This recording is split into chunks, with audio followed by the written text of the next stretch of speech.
Welcome to the JAMODI podcast. We are all surrounded by amazing coaches and leaders. So let's get an inside look at not just what they do, but how they do what they do.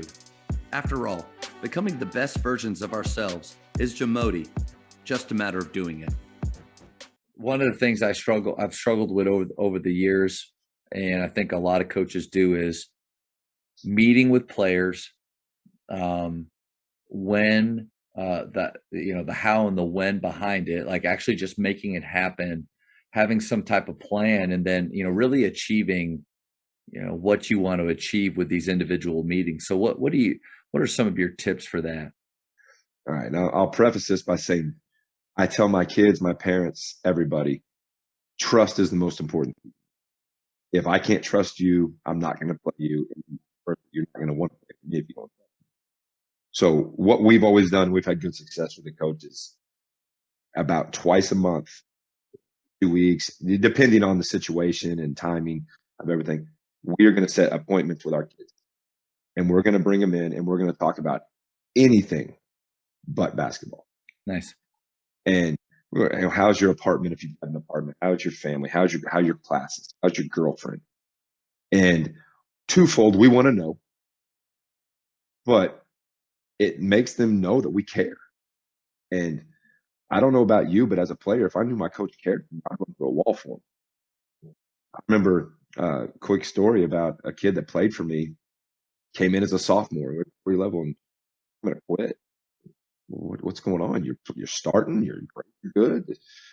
Well, I'm going to be a dad. Quit and get a job.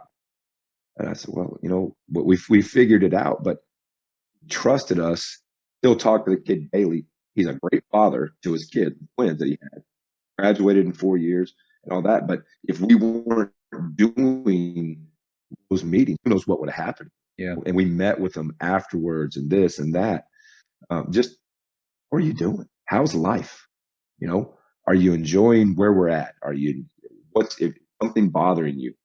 And I take almost more pride in that. When those kids reach back out, it's like, hey, remember when you pulled me in and kind of got on me about classes or this or that? Yeah, I just want to say thank you. That means more to me than the basketball aspect, because we're trying to build these young men up to be great husbands, great fathers, employees, bosses, or whatever. And just the little steps that we can teach them on the court and off, that toughness. What do you do when things get hard? Yeah. Well, life's going to hit you with some stuff that's pretty hard. How do you react? Well, can we build those life lessons? Can we sit down and see, well, hey, Matt, you're not shooting the ball right now, right now. Your effort's a little bit low. It's probably not basketball. Let's make sure we meet and let's sit down and listen. Hey, forget basketball. Let's talk.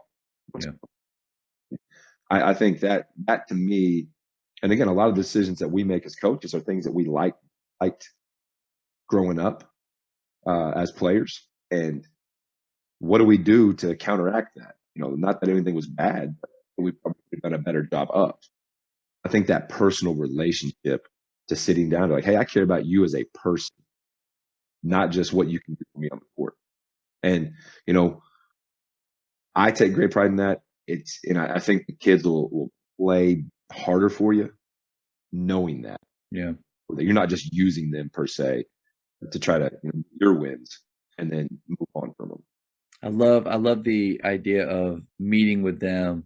In basketball, you're not allowed to talk about it, because I'm thinking back to and the most of the meetings I've had with players is when, yep, something's wrong on the court. We got to get this figured out. And it does everything without realizing it. Everything can start to revolve just around the game.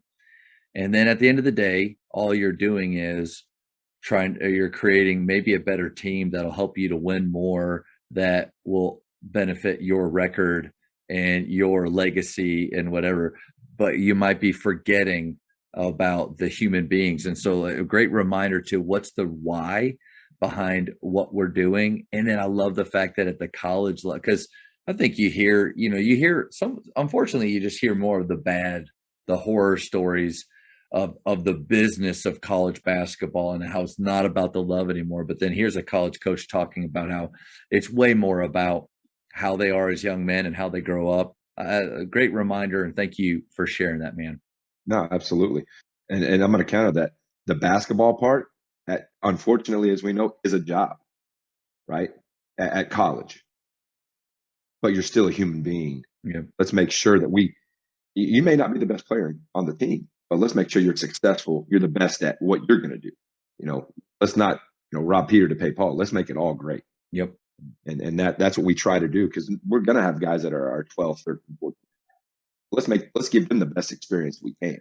And being a star at your role, come a full circle, that actually may apply there even more of, listen, at a business that you're a part of one day, it may not be all about you. Yeah. And you have I'll tell you that, I know for a fact, being married and having kids, it's not all about you. And in the moment that you start to think it is, slippage happens.